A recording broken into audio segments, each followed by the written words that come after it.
think that everyone should be able to experience music from any point in your life.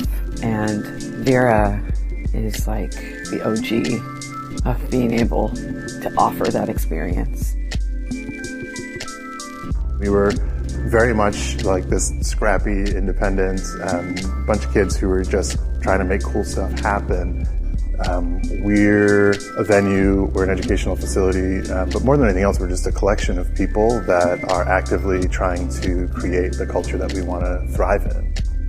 I've been a part of Vera, or Vera's been a part of me since like 2003 or something like that, like since I was a youth. It made me feel like empowered as a youth because I'm like, oh man, I'm going to go catch my all ages shows. It was just like everything I wanted to get into, and it actually helped me to keep looking for other hip hop shows and stuff to get into, and helped to mold a lot of my career.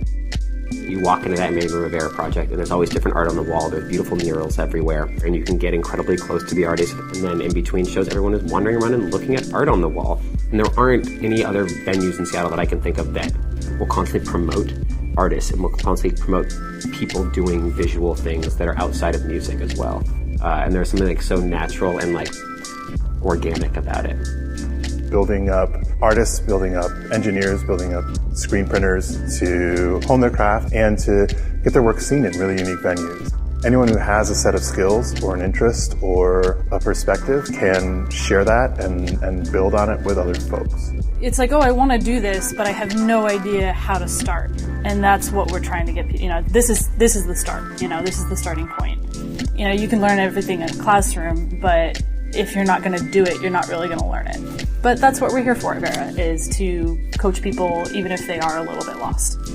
It's really special to have an environment in which you can go up and you can try to do sound for the first time, or monitors or lights. And it's a very rare place in which you're pushed and empowered to do that.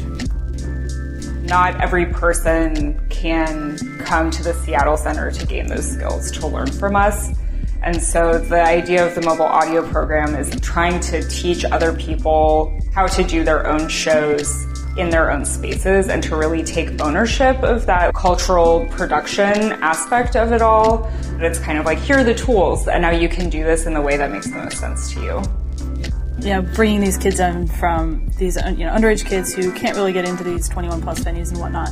And, like the Waterfront show, it was a 17-year-old mixing that show, which is great. It's amazing. I think that's what we're kind of trying to do, is trying to bring in people who, don't have access to these other spaces and trying to get them involved.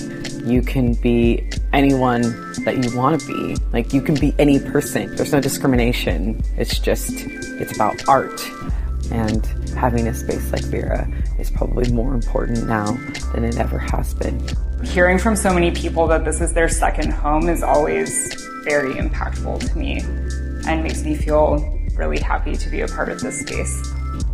There are folks who come here from all kinds of backgrounds, but they're all excited about the creative side of the city, and they're all fired up to contribute their energy to sustaining that and building it and creating something new.